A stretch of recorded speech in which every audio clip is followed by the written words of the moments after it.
दोस्तों आप सभी का स्वागत है इसी ज्ञान में। दोस्तों आज के इस वीडियो में हम सीएनटी एक्ट और एसपीटी एक्ट के 200 महत्वपूर्ण सवालों के पार्ट 2 को देखेंगे। तो दोस्तों शुरू करने से पहले अगर आपने अभी तक हमारे चैनल को सब्सक्राइब नहीं किया है तो प्लीज़ कर ले दोस्त। तो आइए शुरू करते हैं। आप सभी का स्वागत है इसी ज्ञान में। एक बार फिर से हम पढ़ रहे थे सीएनटी एक्ट और एसपीटी एक्ट के 200 महत्वपूर्ण सवाल और उसी को हम कंटिन्यू करेंगे। ये हमारा पार्ट 2 है, ठीक है। तो आइए शुरुआत करते हैं हम अपने पहले प्रश्न के साथ। हमारा पहला प्रश्न कहता है कि सीएनटी एक्ट के किस धारा में बंजर भूमि के पट्टे से संबंधित जानकारी है। तो दोस्तों ध्यान रखेंगे, बंजर भूमि के पट्टे से संबंधित जो जानकारी है ये आपका 63 के को में है। किस में है दोस्तों? 63 के को में है। धारा 63 के को में है इससे संबंधित जानकारी, ठीक है दोस्तों। तो ये किस अध्याय के अंतर्गत आपसे आता है? तो दोस्तों ये अध्याय 9 के को के अंतर्गत आता है। तो अध्याय के 9 के को के अंतर्गत तो आता है। तो इसका क्या नाम है? तो इसका नाम है बंजर भूमि का बंदोबस्त, ठीक है। अध्याय का नाम क्या है? तो बंजर भूमि का बंदोबस्त है। कौन सा अध्याय है? तो अध्याय 9 का को आता है, ठीक है। सीएनटी एक्ट के किस धारा में बंजर भूमि के पट्टे से संबंधित जानकारी अगर बोले आपको तो ये दिया गया है 63 के को में। तो दोस्तों वो 63 का को है क्या? तो दोस्तों वो है राज्य सरकार की बंजर भूमि का बंदोबस्त विहित प्रारूप में पट्टे पर किया जाएगा। पट्टा जो है 2 प्रतियों में तैयार किया जाता है, जिनमें से एक प्रति संबंधित रैयत को दी जाता है और एक प्रति जो है जिला के उपायुक्त को भेजा जाता है, ठीक है दोस्तों। तो पहला जो प्रति है वो कहाँ पे रहेगा?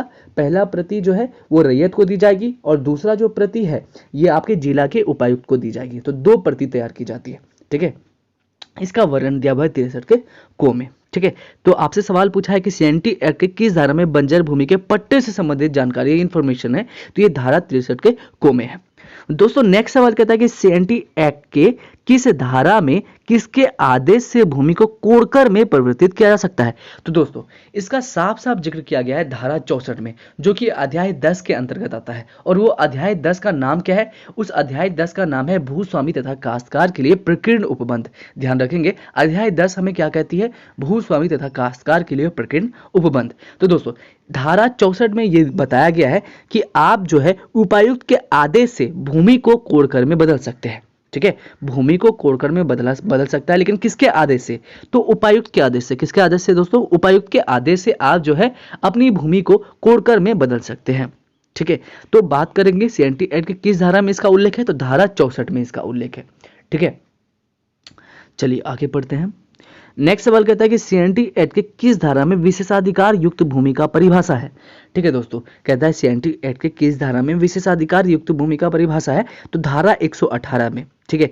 धारा 118 में ही है विशेषाधिकार युक्त भूमि का परिभाषा, ठीक है। तो ध्यान रखेंगे विशेषाधिकार युक्त भूमि का परिभाषा से संबंधित है कौन सा धारा दोस्तों? तो धारा 18। कौन सा? धारा 18। धारा 118 से समझ जाएंगे हम विशेषाधिकार युक्त भूमि, ठीक है। तो सीएनटी एक्ट के किस धारा में विशेषाधिकार युक्त भूमि की परिभाषा है? तो धारा 118 118 में। नेक्स्ट सवाल कहता है कि सीएनटी एक्ट में किसी आवेदन पर सुनवाई या न्यायिक फैसला किसके द्वारा सुनाया जाता है दोस्तों? ठीक है, कहता है कि सीएनटी एक्ट में किसी आवेदन पर सुनवाई या न्यायिक फैसला जो है किसके द्वारा सुनाया जाता है। तो दोस्तों ये जो है उपायुक्त के द्वारा सुनाया जाता है, ठीक है। किसके द्वारा? उपायुक्त के द्वारा। और जो निर्णय होता है वो किस भाषा में लिखा होना चाहिए? वो अंग्रेजी भाषा में लिखा होता है। किस भाषा में? अंग्रेजी भाषा में लिखा होता है, ठीक है। सीएनटी एक्ट में किसी आवेदन पर, कोई भी चाहे वो आवेदन हो, उस पर सुनवाई या कोई भी न्यायिक फैसला जो है ये किसके द्वारा होता है? तो उपायुक्त के द्वारा होता है। और जो निर्णय होगा वो किस भाषा में लिखा होगा? अंग्रेजी भाषा में लिखा होगा। चलते हैं अगले सवाल की ओर। कहता है कि सीएनटी एक्ट के किस धारा में न्यायिक फैसले में उपायुक्त के आदेश के विरुद्ध अपील किया जा सकता है। ठीक है, आप जो है उपायुक्त के आदेश के विरुद्ध आप अपील कर सकते हो। तो किस धारा में? तो धारा 215 में, ठीक है। तो धारा 215 से याद रखेंगे दोस्तों कि आप जो है आदेश के विरुद्ध अपील कर रहे हैं। और किसके आदेश के विरुद्ध दोस्तों? तो उपायुक्त के आदेश के विरुद्ध जो है आप क्या कर रहे हैं? अपील कर रहे हैं। तो इसे किस धारा में आपका वर्णन मिलता है? कौन सा धारा जो है आपको ये अधिकार देता है कि आप जो है न्याय, जो भी आपका न्यायिक फैसला उपायुक्त करता है तो उसके आदेश के विरुद्ध अपील कर सकते हैं। तो किस धारा में आपको शक्ति मिलती है? तो धारा 215 में। दोस्तों हमारा अगला सवाल क्या कहता है? कहता है कि सीएनटी एक्ट के किस धारा के अंतर्गत मुंडारी खुटखटीदारी काश्तकारी के अंतरण को प्रतिबंधित किया गया है। ठीक है, सीएनटी एक्ट के किस धारा के अंतर्गत मुंडारी खुटकट्टीदारी काश्तकारी के अंतरण को, ठीक है, ध्यान रखेंगे यहाँ पर, मुंडारी खुटकट्टीदारी काश्तकारी के अंतरण को प्रतिबंधित करता है कौन सा धारा? तो धारा 240। ठीक है, धारा 240 में मुंडारी खुटकट्टीदारी काश्तकारी के अंतरण को प्रतिबंधित किया गया है। किस धारा में? तो धारा 240 में। दोस्तों अगला कहता है कि सीएनटी एक्ट के किस धारा में वर्णन किया गया है कि भूस्वामी द्वारा काश्तकार से लगान के अतिरिक्त अवैध रकम वसूलने पर दंड का प्रावधान कितना है? तो धारा 63 में कहता है। तो दोस्तों ये कितना क्या बोलते हैं, दंड का प्रावधान कितना है? तो ये है 6 माह का कारावास। ठीक है, भूस्वामी को 6 माह का कारावास मिलेगा और क्या मिलेगा दोस्तों, और उसे 500 रुपये का दंड देना पड़ेगा। ठीक है, या फिर दोनों भागी होना पड़ेगा। ठीक है, दंड भी मिलेगा आपको और आपका जो 6 महीने का कारावास भी होगा। ठीक है, तो सीएनटी एक्ट के किस धारा में वर्णन किया गया कि भूस्वामी द्वारा काश्तकार से लगान के अतिरिक्त अवैध रकम वसूलने पर दंड का प्रावधान किया गया है? तो ये धारा 63 के अंतर्गत है दोस्तों। ठीक है, चलते हैं अगले सवाल की ओर। कहता है कि सीएनटी एक्ट के किस धारा के अंतर्गत राज्य सरकार की किसी भी बंजर भूमि को बंदोबस्त किया जा सकता है? तो धारा 63 का को। कौन सा धारा दोस्तों? 63 का को। बहुत ही इंपॉर्टेंट है। सीएनटी एक्ट की किस धारा के अंतर्गत राज्य सरकार किसी बंजर भूमि का बंदोबस्त कर सकता है? तो ये धारा 63 का को। तो किस अध्याय के अंतर्गत आता है? तो अध्याय 9 के को का, जिसमें बंजर भूमि का बंदोबस्त के बारे में वो अध्याय ही है पूरा। अगला सवाल कहता है कि सीएनटी एक्ट के किस धारा में वर्णन है कि कोई भूमि यदि कोड़कर में परिवर्तित है तो उस पर 4 वर्ष तक लगान दे नहीं होगा? तो ये कौन सा धारा कहता है? ये धारा आपका करता है 67 का को। ठीक है, क्या कहता है कि कोड़कर में बदले जाने के बाद प्रथम कृषि वर्ष की फसल की कटाई के 4 वर्ष बाद तक लगान देन नहीं होगा। 4 वर्ष की अवधि के उपरांत कोड़कर भूमि पर लगान की दर गांव में तृतीय वर्ग की धनहर भूमि के लिए प्रचलित दर के आधे से अधिक नहीं होना चाहिए। ठीक है, तो आपका सवाल कहता है कि सीएनटी एक्ट के किस धारा में वर्णन है कि कोई भूमि यदि कोड़कर में परिवर्तित है तो उस पर 4 वर्ष तक का लगान देन नहीं होगा? तो धारा 63 का को, धारा 67 का को हमसे कहती है। ये कौन सा धारा? धारा 67 का को कहता है कि सीएनटी एक्ट के कोई भी भूमि यदि कोड़कर में परिवर्तित करती है तो उस पर 4 वर्ष तक का लगान हमें दे नहीं होगा।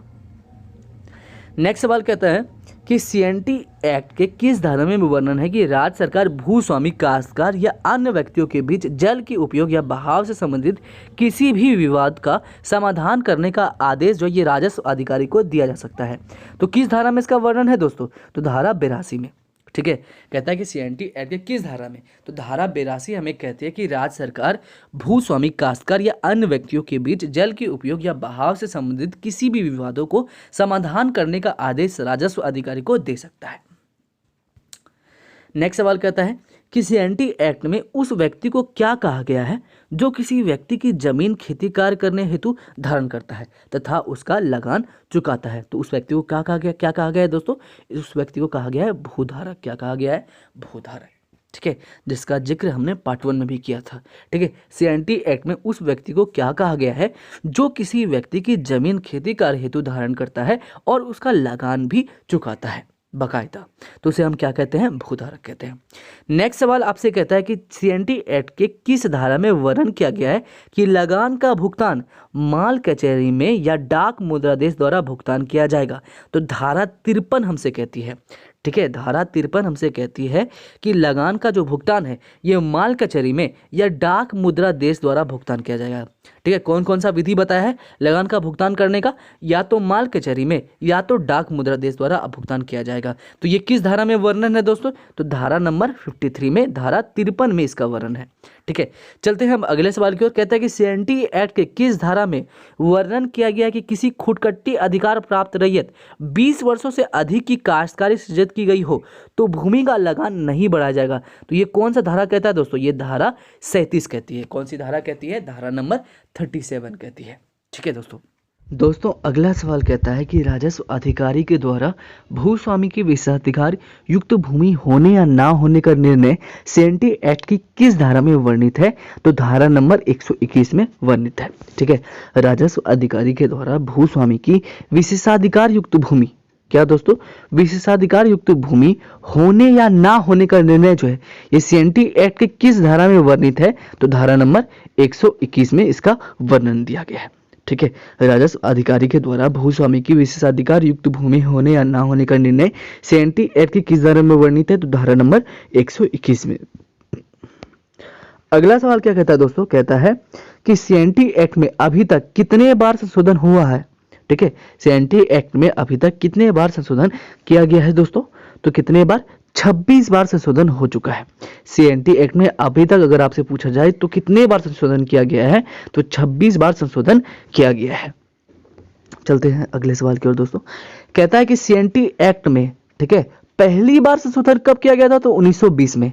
ये तो हम जानते हैं कि अभी तक जो है 26 बार संशोधन हुआ है, लेकिन आपसे पूछा जाएगी सीएनटी एक्ट में प्रथम बार संशोधन कब हुआ? तो 1920 में। और आखिरी बार कब संशोधन हुआ? तो 2016 में।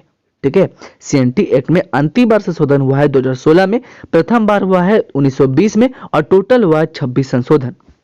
चलते हैं अगले सवाल की ओर। नेक्स्ट कहता है कि वर्ष 2016 में सीएनटी के धारा 49 और धारा 71 में संशोधन के लिए प्रस्तावित है। ठीक है, 2016 में जो हुआ था ये किस में संशोधन हुआ था? तो धारा 49 में, और धारा 71 का को में संशोधन हुआ था 2016 में। ठीक है, याद रखेंगे। नेक्स्ट कहता है कि बताइए धारा 49 क्या है? ये तो हमें पता है 2016 में सीएनटी एक्ट के धारा 49 और 71 में संशोधन हुआ। तो धारा 49 क्या कहती है? तो धारा 49 क्या कहती है कि इस धारा के तहत सरकार सिर्फ उद्योग तथा खनन के लिए जमीन ले सकता है। पहले क्या था कि धारा 49 में था कि इस धारा के तहत क्या था कि सरकार जो है सिर्फ उद्योग और खनन के लिए ही जमीन ले सकता था। लेकिन अब प्रस्तावित 2016 में जो संशोधन हुआ, अब क्या हुआ कि अब जो है उद्योग और खनन के अतिरिक्त रेल के लिए, कॉलेज, ट्रांसमिशन लाइन आदि कार्यों के लिए भी सरकार जमीन ले सकती है। पहले क्या होता था कि केवल उद्योग और खनन के लिए जमीन ले सकती थी। तो किस धारा में इसका प्रावधान? तो धारा 49 में प्रावधान था। लेकिन अब जो 2016 में जो संशोधन हुआ, अब क्या हो गया कि अब उद्योग और खनन के अतिरिक्त रेल, कॉलेज, ट्रांसमिशन लाइन आदि कार्यों के लिए भी सरकार जमीन ले सकती है। दोस्तों अब आती है बात धारा 71 का को की। तो दोस्तों धारा 71 का को क्या कहती थी पहले? कि इसके तहत क्षतिपूर्ति के आधार पर एसएआर कोड से आदिवासी जमीन को गैर आदिवासी को हस्तांतरित की जा सकती थी। ठीक है, पहले धारा 71 का को कहती थी कि इसके तहत क्षतिपूर्ति के आधार पर एसएआर कोड से आदिवासी जमीन को गैर आदिवासी को हस्तांतरित किया जा सकता है। ठीक है, लेकिन अब जो हमारा 2016 में संशोधन हुआ उसके तहत क्या है कि अब क्षतिपूर्ति के आधार पर ऐसा नहीं किया जा सकेगा। अब जो है क्षतिपूर्ति के आधार पर ऐसा नहीं किया जा सकेगा, और जमीन की वापसी का मुकदमा एसएआर कोर्ट में दायर होगा। ठीक है, पहले क्या था कि इसके तहत क्षतिपूर्ति के आधार पर एसएआर कोड से आदिवासी जमीन को गैर आदिवासी को हस्तांतरित की जा सकती थी। लेकिन अब जो संशोधन हुआ 2016 में, अब क्षतिपूर्ति के आधार पर ऐसा नहीं किया जा सकेगा, और जमीन की वापसी का मुकदमा जो है ये एसएआर कोर्ट में दायर होगा। नेक्स्ट कहता है कि सीएनटी एक्ट में अंतिम बार संशोधन किस मुख्यमंत्री कार्यकाल में हुआ था? तो दोस्तों रघुवर दास के कार्यकाल में हुआ था। चूंकि 2016 में हुआ था तो डेफिनेटली बात है कि यहाँ पे रघुवर दास के कार्यकाल में हुआ होगा। ठीक है, तो सीएनटी एक्ट में अंतिम बार संशोधन किस मुख्यमंत्री के कार्यकाल में हुआ था? तो रघुवर दास के कार्यकाल में। ठीक है, नेक्स्ट क्या कहता है कि किस संविधान संशोधन के द्वारा सीएनटी के अध्याय 8, अध्याय 10 और अध्याय 18 के कुछ धाराओं को संविधान के अनुसूची 9 में सम्मिलित किया गया था? ठीक है, तो 66वां संविधान संशोधन 1990 में। ठीक है, ध्यान रखेंगे, कहेगा कि किस संविधान संशोधन के द्वारा सीएनटी एक्ट के अध्याय 8, अध्याय 10 और अध्याय 18 के कुछ धाराओं को संविधान के अनुसूची 9 में सम्मिलित किया गया था? तो 66वां संविधान संशोधन 1990 में। दोस्तों अगला सवाल कहता है कि वर्ष 1990 के 66वां संविधान संशोधन के तहत सीएनटी के कुछ धाराओं को संविधान के 9वीं अनुसूची में तो सम्मिलित किया गया। तो कौन कौन से अध्याय की धाराओं को? तो अध्याय 8, अध्याय 10, अध्याय 18 की कुछ धाराओं को तो 9वीं अनुसूची में सम्मिलित किया गया दोस्तों। लेकिन कहता है कि अब जो है इस पर कानून बनाने का अधिकार किसे प्राप्त है? तो दोस्तों इस पर कानून बनाने का अधिकार जो प्राप्त है वो केवल संसद को है। किसे है? केवल संसद को। न्यायपालिका जो है इसमें हस्तक्षेप नहीं कर पाएगी। न्यायपालिका को इसमें हस्तक्षेप करने का अधिकार नहीं है। इस पर जो भी कानून बनेगा वो कौन बनाएगा? संसद बनाएगा। ठीक है, वर्ष 1990 के 66वां संविधान संशोधन के तहत सीएनटी एक्ट की कुछ धाराओं जैसे अध्याय 8 के धारा, अध्याय 10 के धारा और अध्याय 18 के कुछ धाराओं को संविधान के अनुसूची 9 में सम्मिलित किया गया, जिस पर कानून बनाने का अधिकार जो है संसद को है। न्यायपालिका इसमें कोई भी हस्तक्षेप नहीं करेगी। नेक्स्ट सवाल कहता है दोस्तों, कहता है कि वर्ष 1990 के 66वें संविधान संशोधन के पश्चात सीएनटी एक्ट के किस धारा में वर्णित जनजातीय भूमि हस्तांतरण या विक्रय, उद्योग, खनन एवं कृषि कार्य हेतु गैर जनजाति को किया जा सकता है? ठीक है, कहता है कि वर्ष 1990 के 66वें संविधान संशोधन के पश्चात सीएनटी एक्ट के किस धारा में वर्णित जनजातीय भूमि हस्तांतरण या विक्रय, उद्योग, खनन एवं कृषि कार्य हेतु गैर जनजाति को किया जा सकता है? तो ये इसका उल्लेख जो है किस धारा में है? तो धारा 49 में इसका उल्लेख है। किस धारा में? धारा 49 से हम याद रखेंगे कि जनजातीय भूमि हस्तांतरण या विक्रय, उद्योग, खनन एवं कृषि कार्य हेतु गैर जनजाति को किया जा सकता है। तो किस धारा में वर्णित है? तो धारा 49 में। नेक्स्ट कहता है कि वर्ष 2016 के सीएनटी एक्ट के किस धारा में संशोधन प्रस्तावित है? तो धारा 49 में। ठीक है, वर्ष 2016 के सीएनटी एक्ट के किस धारा में संशोधन प्रस्तावित है? तो धारा 49 में जो है संशोधन प्रस्तावित है। ठीक है दोस्तों अगला सवाल कहता है कि किस वर्ष भारत सरकार द्वारा एक राष्ट्रीय सलाहकार परिषद का गठन किया गया, जिसने सरकार से सिफारिश किया कि किसी भी परियोजना की स्थापना हेतु अधिसूचित क्षेत्रों में आदिवासी लोगों का विस्थापन न हो पाए, जिसके लिए 2005 में भारत सरकार द्वारा एक राष्ट्रीय सलाहकार परिषद का गठन किया गया। दोस्तों ये बहुत ही इंपॉर्टेंट सवाल है, इसे आप एक दो बार जरूर पढ़ें।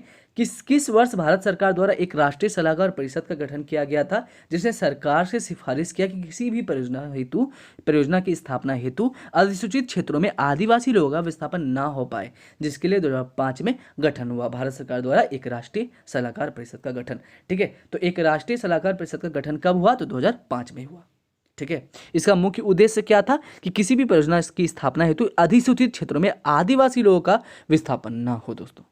दोस्तों चलते हैं हम अगले सवाल की ओर। अगला सवाल कहता है कि वर्ष 1982 तथा 1986 में सीएनटी के किस धारा की वैधानिकता को सर्वोच्च न्यायालय में चुनौती दी गई थी?